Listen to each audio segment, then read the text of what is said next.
All right, so this is the Brown Duke Gun Show. My name is JP Garcia. I'm here with a very special guest today, Nicky Billou. He and I met on a networking site for podcasters, and he was gracious enough to join me today for an interview. And there are a lot of things I want to talk about. Nicky, as you guys can see, he's a New York Times bestselling author. He has 2 podcasts of his own, very successful, runs men's groups. But I'm taking away some of your thunder. Nicky, do you want to introduce yourself to our viewers?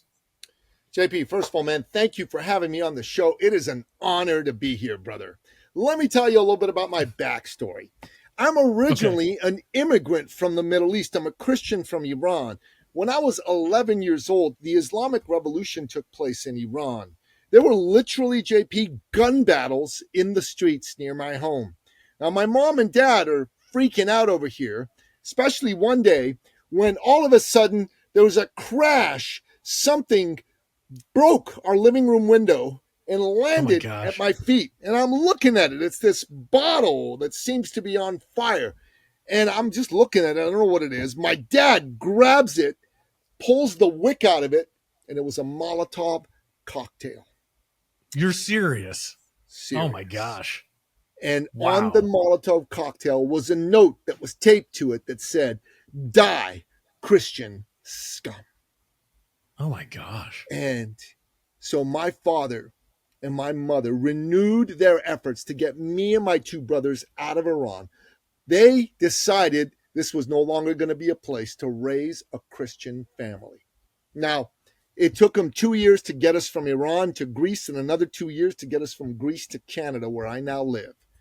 And at that time, I'm a kid. I don't want to leave my home or my friends. Can you relate to that, JP? You know? Oh, yeah, absolutely. Absolutely, right? But time goes on, and I could see the nobility of my mom and dad's sacrifice. They left behind everything, everyone they knew, for a chance at a better life for me and my 2 younger brothers. And I believe, brother, that they took us from a legacy of tyranny to freedom. Because mom and dad would tell me all the time, "Son, be careful what you say. If you say the wrong thing, there'll be a knock on our door after midnight. We're all going to a prison and we're not coming back." You know, and I could see living in Canada, man, we lived in a relatively free society, you know, and I believe inside every human breast beats the living heart of freedom. Every man, every woman on this planet yearns to breathe free. I got into the work that I do, motivating people, inspiring people to defend freedom, to help freedom soar. Because when more people are entrepreneurs, when more people win at life, when more people are free, our society is free. And why I wanted to come on your show, JP, is because you folks are all about one of the most fundamental rights of free men and women, the right to bear arms. Yes, sir. You know, in ancient times, slaves were forbidden from bearing arms, but free men could bear arms. And I got to tell you, JP, I was so moved by what you do and why you do it that I had to come here and say the most important right that you as Americans have is freedom of speech. But the right that defends that and all the other rights is the right to bear arms and to keep arms. The Second Amendment, the most far-thinking, noble of the amendments in the Bill of Rights. And I got to tell you, JP, I'm so glad that you have this podcast because of men like you standing up for the Second Amendment and popularizing it through media, the world gets to be free. Because when America's free, the world is free. And it's a beautiful thing. And you're part of keeping America free, JP. Absolutely. Preach it, Nicky. Your lips to God's ears, sir. This is really good. So we were talking off air and, you know, we've heard of these types of things anecdotally, but you were telling me about the where you came from Iran, you know, and that you believe that if Iran were armed similar to how we have a Second Amendment here in the United States, that Iran wouldn't be in the situation where it's in. No, can you talk a little bit about that? One of the first things that the Islamic Republic did was confiscate everybody's guns because they knew if the people had guns, they would overthrow them. And every tyrannical nation in the world, the first thing they do is they take away the people's guns. And the founding fathers knew that, which is why they put in the Second Amendment. to the Yeah, Constitution in place absolutely. to defend freedom, man. Gun rights, baby, gun rights, freedom. Freedom flows when free men and women can get mad enough at the government to overthrow it. Yeah. Well, and honestly, it's part of it is the threat that, if you have an armed civilization, an armed public, the government is less likely to do things that are crazy Yep. because they know that the population can fight back, right? And Exactly. that's a lot of people here in the United States still don't understand that it's not, it's not just for hunting, it's not just for this, it's for protection. Protection is the number one thing. You can, in America, you have the right to protect yourself. And if that means that you need a firearm to do so, then so be it. Right. So be it. It's very a beautiful good thing. It's a beautiful Are thing, you a honestly. shooter? Let me ask. Are you a shooter? Do you go out and in practice Canada, firearms? man, I'm not officially a shooter. Okay. Because I did the courses and then I thought to myself, this means I'm going to go in some government database, and I didn't want that. But like I Understood. said, Yeah. like I said, at the moment I live in Canada, love Canada. It's a great country. But if it goes down to a totalitarian hell, time may be for us to move to the land of the free and the home of the brave. Come on down. We'd love to have you. Be glad to be there. So very good. No, this is great, and I think what you're saying is what a lot of folks on the two-way side really espouse is that doing getting into firearms and learning about firearms for defensive purposes is so necessary, right? And that is a necessary right that we have here. And thank you for just giving your story about living in Iran and what it looks like from the other side, because I think a lot of folks here don't get that. A lot of folks here have been born, raised here, generations living in America, and so don't have that appreciation of coming from the hardship that you came through. Brother, thank you for saying that. It's a beautiful thing to grow up in freedom, but you need people who've lived in tyranny to remind you what you have. And you need to listen to voices like mine, because voices like mine will remind you that the price of freedom is eternal vigilance. Eternal vigilance. And I got to tell you, man, you've got some political forces in America that are trying to take all your freedoms away, trying to take away your Second Amendment rights, trying to take away your rights to free speech, right? And trying to take away your rights to go earn a living, drive whatever type of car you want. They're going, oh no, climate change. Oh no, climate change, climate change. Oh, give me a freaking break, bro. Absolutely. Nothing mankind has done really has had that big an impact on the climate compared to the awesome cataclysmic power of God and nature itself. A single volcanic eruption has more impact on the world and its climate than anything we human beings could do. Now, I'm not saying this means go pollute the planet and turn it into a junk pile. Not at all. We should definitely do things to try and be good stewards of this beautiful, beautiful planet that we've been bequeathed. But give me a break. Do not let the voices of control use any excuse to take away all your freedoms. That's what I have absolutely 100% agree. Thank you for saying that. It's going to resonate with everybody that I know, and it is a message that we stand behind here at my show. And my co-host couldn't be here today, but they would say the same thing. So that's great. I do want to take a little bit of maybe a selfish tangent here, because knowing that you have mentally coached lots of professionals, athletes, Olympians, I believe what I read. So part of the Brown to Gun Show, we participate in pistol competitions. So the hosts, we all compete, right? At a local, state, regional, national level, international level. So nice. Some of our folks, we really get into it.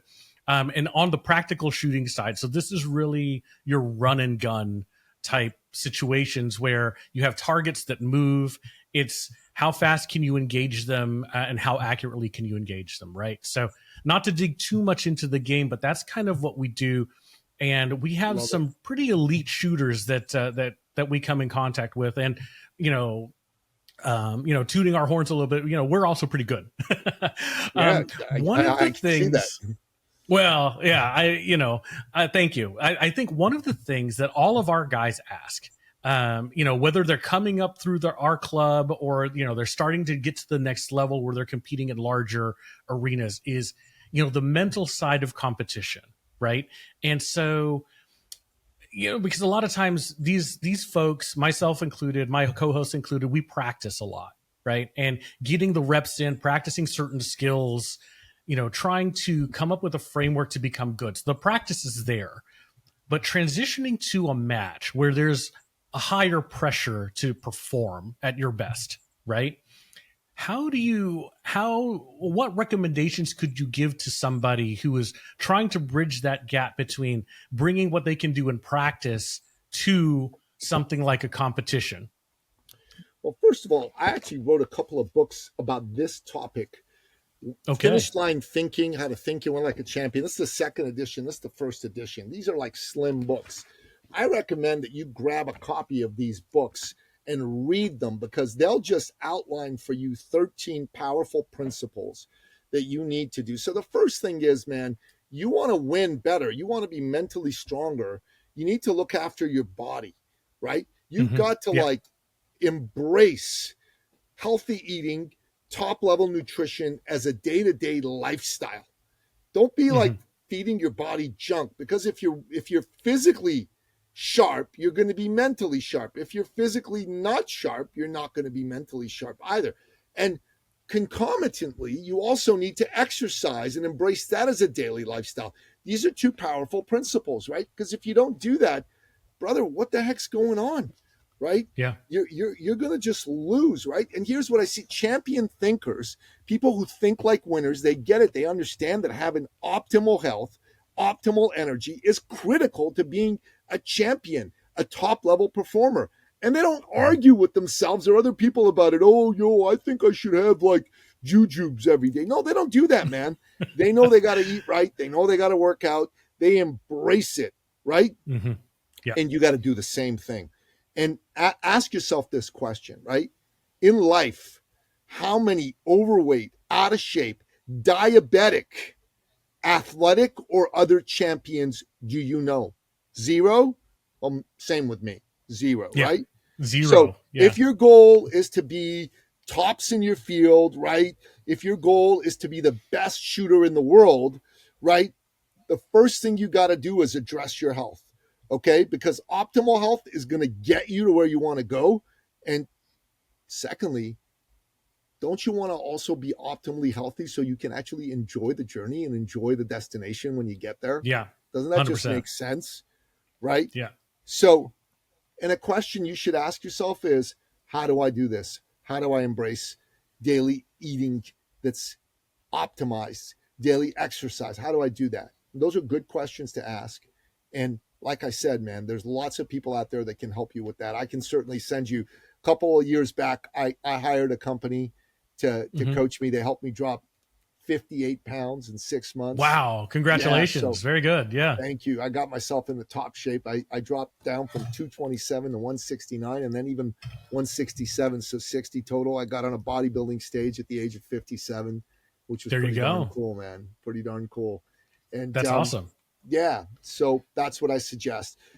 Secondly, you got to have the mindset of expecting victory. Champions expect to win. Okay. So years ago, there was a great American Olympic champion named Michael Johnson. So Michael Johnson ran 200 meters and 800 meters and 400 meters, and he won 4 Olympic gold medals in these races, right? And he also was an 8-time world champion. And he used to wear, these shoes. They were specially designed gold shoes by Nike. They were paper thin. They were super light. They were designed for single use only. They cost a lot of money, right? And they were like, they had actual gold in them, right?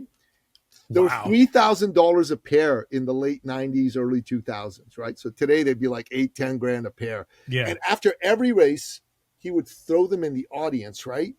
Nike loved it. It was phenomenal advertising for him, right? Sure. One day, some reporter dude said, Michael, how come you're wearing these gold shoes, man?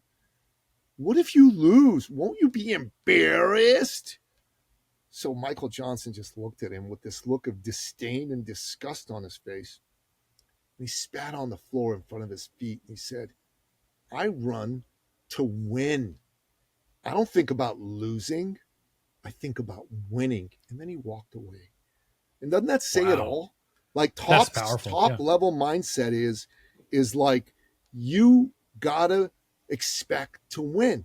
So one of my mentors is an Olympic champion, right? His name is Mark McCoy.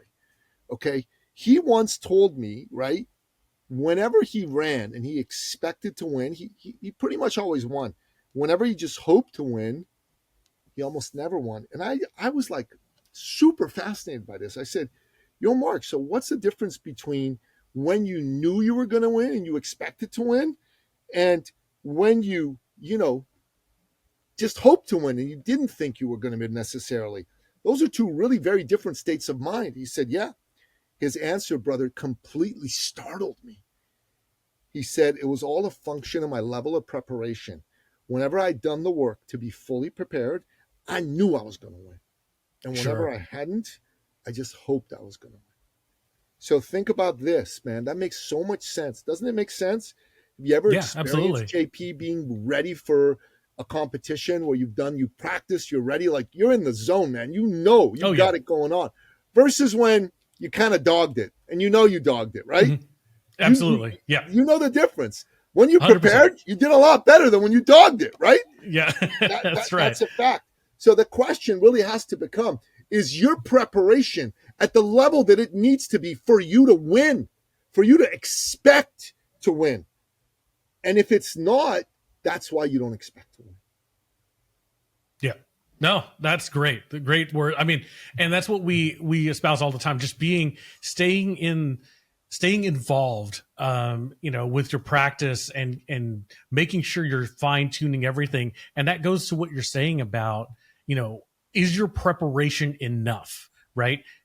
Because for us, do you have the confidence behind your skill to put a very difficult skill in the middle of your plan, something that somebody else may not do, right? Or maybe they're suspect and they don't know, they don't have the confidence behind it, so they don't know if they can execute. So, what you're saying is resonating very well. You will be proud of some of our guys too. So they have taken that journey into becoming more physically fit. We were talking about it the other day. Our club that I can count of people that I know specifically, we have accounted for over 200 pounds of weight loss, nice.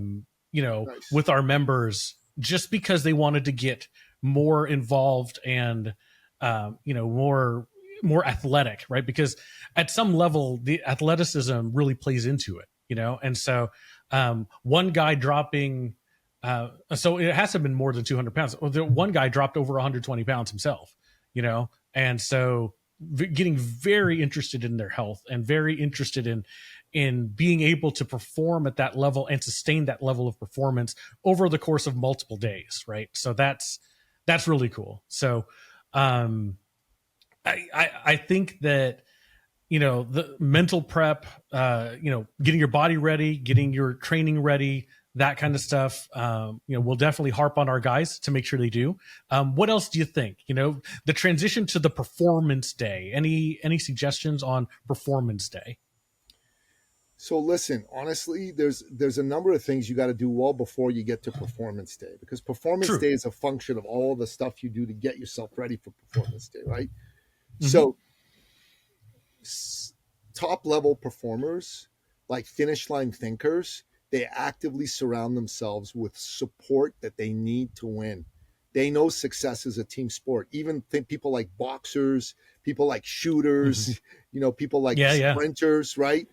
So my girlfriend, right, has set 3 Guinness World Records for ultra distance running. She ran 12 hours 3 times and covered the most distance by a woman over 12 hours on a treadmill.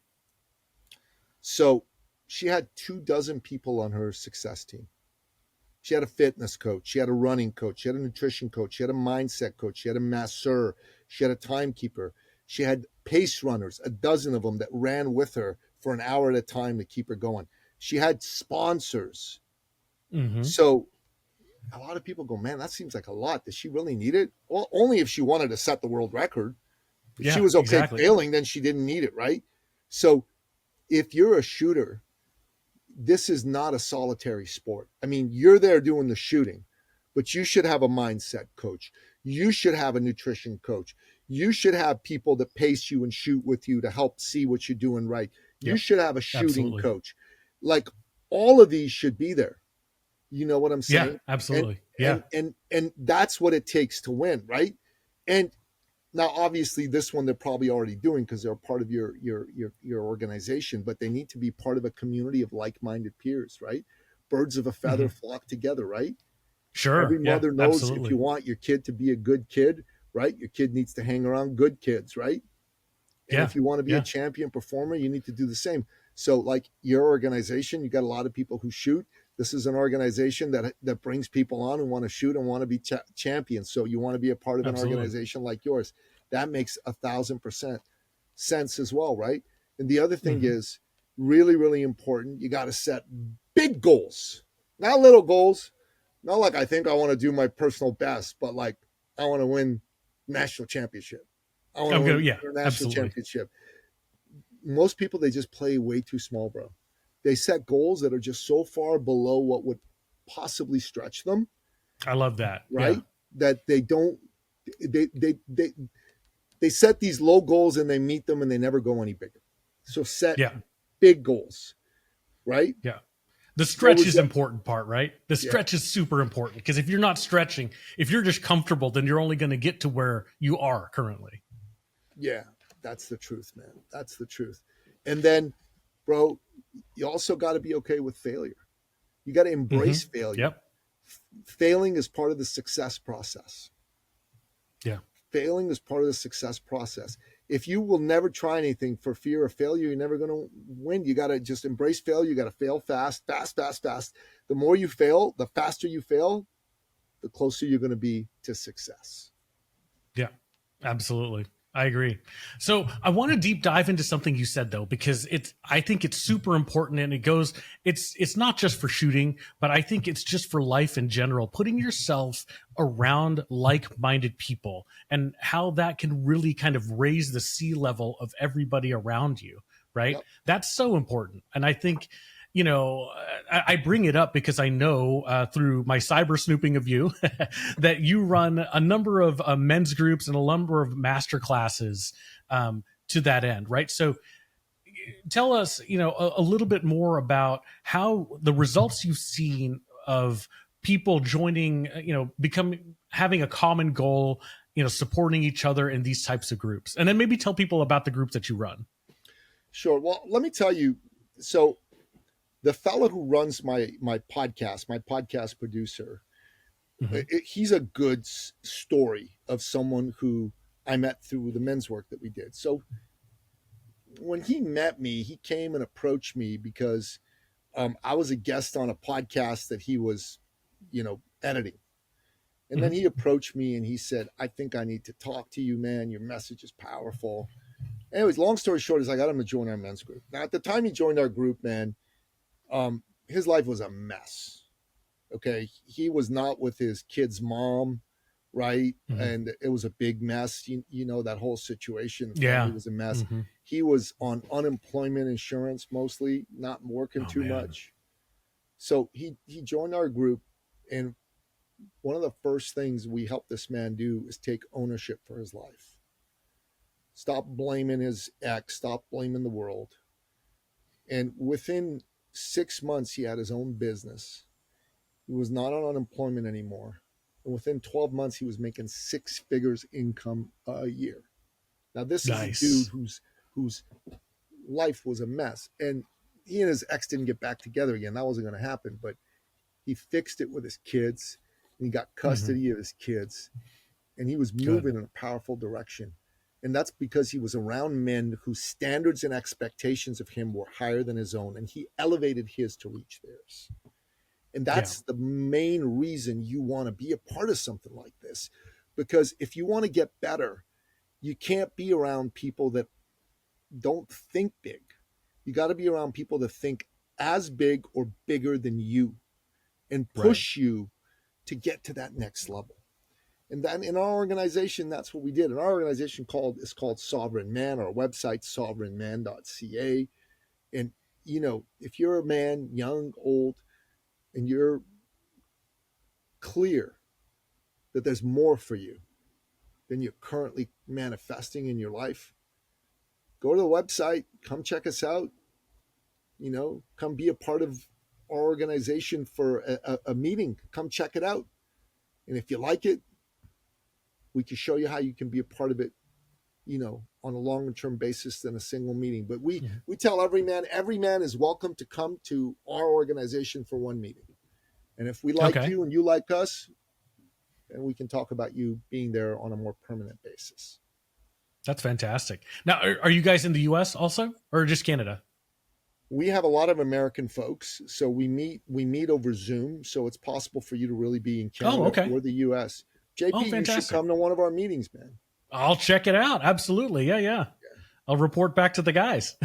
you totally should. We have a meeting coming up this week, so I'll tell you the. Oh details. Yeah, you got to send me the details. That'll be great. I will. This is awesome. So, Nicky, I couldn't have asked for a better guest. What what other things? Is there anything else that you want to pass along to the shooting community here? That's on your mind. I think your story is inspiring. The work you do is great. And we really got some nuggets from what you said about performance. And I think that really resonates with our guys. It resonates with me, motivates me to keep on the track, but knowing that, being conscious of your time here, just want to see if there's anything else you'd want to say to our crew for this visit. And hopefully you're welcome to come back to the gun show anytime. I'd love to, man. I'd love to. You got to invite me down to come to your range and give you some shooting lessons tomorrow. Come, we will love to have you. Where are you guys based? I didn't ask you that. We're Lafayette, Louisiana. So great, way south from you. Yeah, a little bit south. I've been to New Orleans, but I haven't been to Lafayette. So we should definitely have a conversation about that. That'd be fun. For sure. Sure. So let me say this. First of all, what you're doing is helping to promote and defend freedom. And it's very important. I believe that you and the shooting community should bring people that are not shooters to experience what you do, because I think if you do that, more of them are going to become shooters. And I really want to encourage you to invite people that are not part of the community to come check out what you do, to come shoot a gun and experience the comradeship that exists in the shooting community. That's good for them, it's good for you, and it's good for freedom.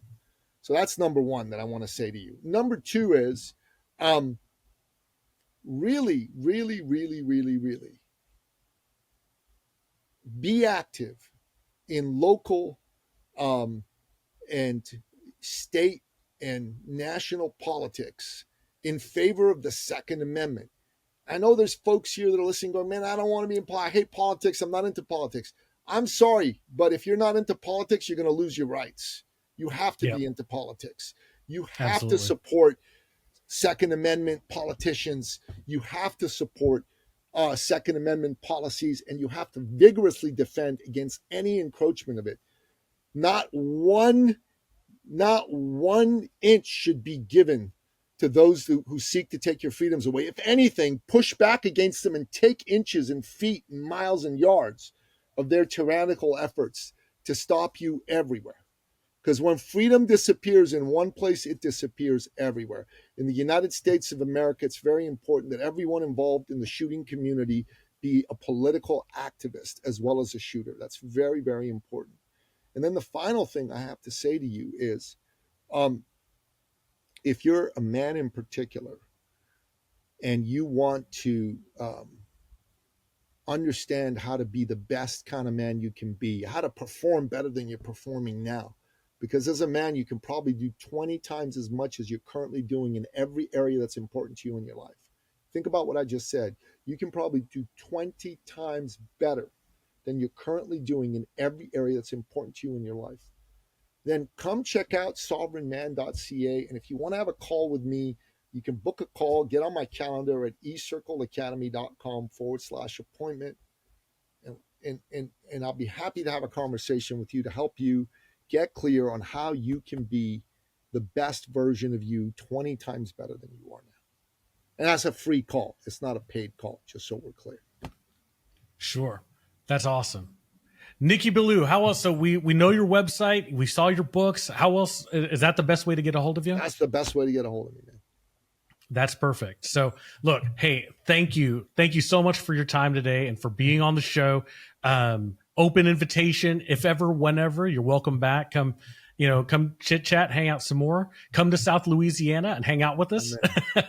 And when we're in Canada, we'll make that happen. Yeah. Like you invited me, I'm coming. So you just come on. Let's do it. We're gonna do it. We're gonna do it. Let's do it. Absolutely. And there have been some guys in the IPSC community that have invited us to shoot up there for many years now. Maybe when we take them up on it, we'll call you up.